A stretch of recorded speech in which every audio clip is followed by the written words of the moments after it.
Dobar dan želim svima. Drago mi je što se vidimo ponovo u novoj epizodi. Dobrodošli na moj YouTube kanal. Pre nego što počnemo, molim vas lijepo, potpisujte se, šerujte sa svojim prijateljima, stavite lajkove ako vam se sviđa i javite mi se u komentarima. Ja ću vama biti jako zahvalna.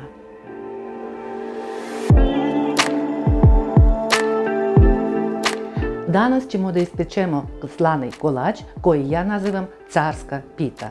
Veoma jednostavno, veoma brza, od najobičnijih sastojaka.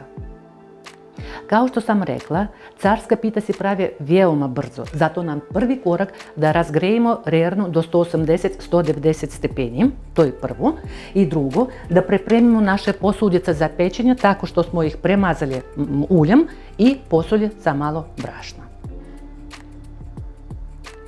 Prvi korak je da napravimo suvu osnovu za naše tijesto, tako što ćemo da promiješamo 250-300 grama brašna sa 12 grama praška za pecivo i dok mi promiješamo, sljedeći korak će biti da pripremimo tečnu osnovu.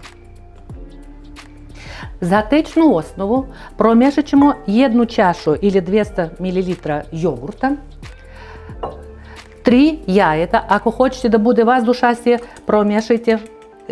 umiješajte još jedno jaje. Znači jaje smo ubacili i vidite da ne treba nikakve posebne opreme, sve može da se uradi sa viljuškom i kašikom. Znači 200 ml jogurta, 3 jajeta i 120 grama ulja. Sve da promiješamo i sad ćemo ovu tečnu osnovu sjedinimo sa suvom osnovom. Tako sad ćemo da spojimo suvu osnovu i tečnu osnovu i lijepo da promiješamo. Ostavimo naše tijesto da proradi, da počne da radi i za to vrijeme pripremit ćemo fil za našu carsku pitu.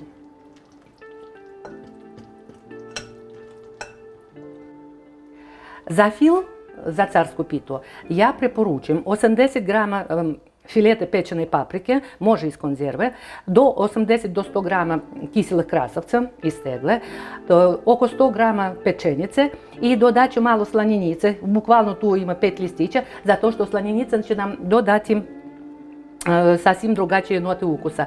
I na sitne kockice poseći ću negdje 80-90 grama sira feta. Sve ćemo sitno useckati i staviti u činiju. Kad budemo sve poseckali, sve ćemo da promiješamo i to ode u tijesto.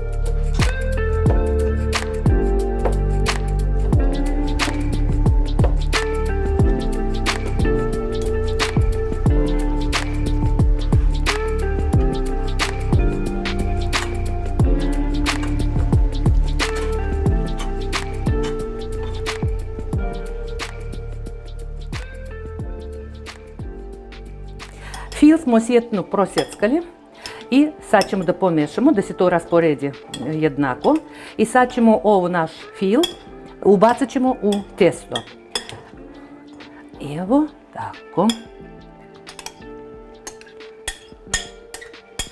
Vidite kako šareno sve, a ukusno će biti.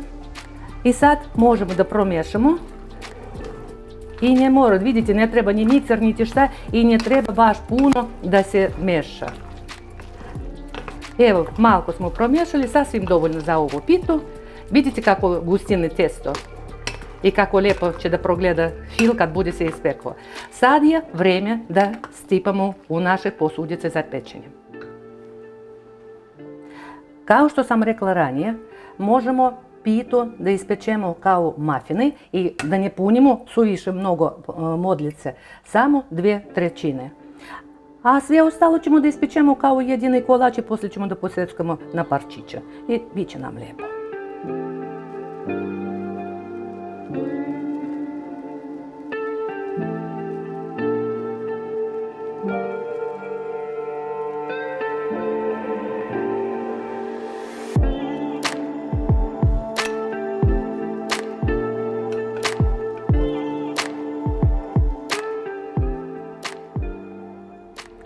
Pita je pripremljena, rerna razgrejena, sad je vrijeme da se stavi na pečenje.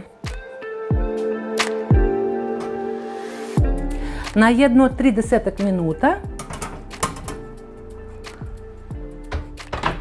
na temperaturi 180-190 stepeni. I jedva čekam.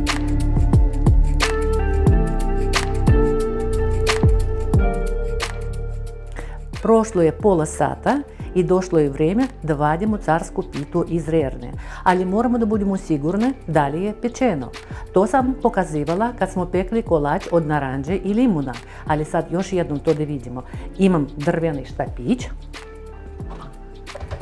Probodim sve do kraja, sve do dna. I štapić mora da izađe suvi i čisti, pečeno. Drugi način, evo vidi se po ovim kolačićima, da on počeo da se odvaja od zidiće posude. Onda gasimo rerno i vadimo našu pitu.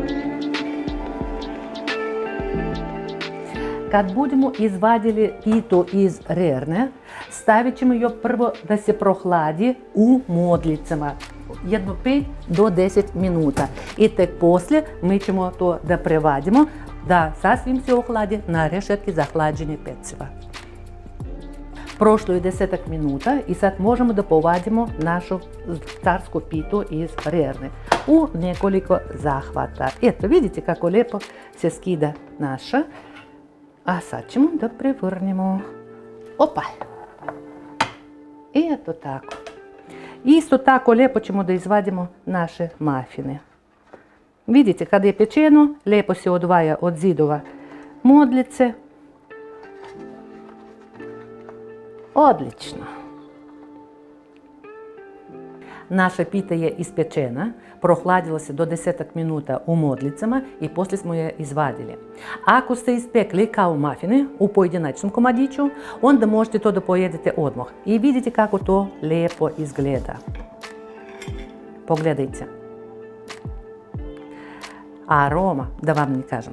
Ali, ako ste ispekli u jednom velikom komadu taj naš kolač, dajte njemu vremena da se prohladi potpuno. Nemojte da žurite, inače ukus će da se izgubi i postaće glinast nekako.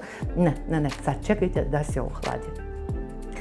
Vidite kako lijepo se vide svi sastojce. I paprika, i pečenica, i sir, i krastavac, sve vidi se. I vidi se kako lijepo pečeno testo i kako lijepo ima zlatnu bojicu i koricu. Dragi moji, hvala vam što smo se družili još jednom i danas smo ispekli slavni kolač koji ja nazivam carska pita. Spremajte kod sebe kući, probajte. Sigurna sam da ćete vi uspjeti i vama će se svidjeti. A meni javite u komentarima kako vam je bilo u kuvanju i u jelu. Prijatno! Danas sam koristila pečenicu i malko slaninice. To je kao po skriptom kažem. Ako nemate pečenice, apsolutno nije problem. Koristite salamu, mortadelu, viršlju, samo sitno posjeckajte. I toplo preporučujem, dodajte malko slaninice i ona će dati tako lijepo aromu, tako interesantnu notu. Prijatno.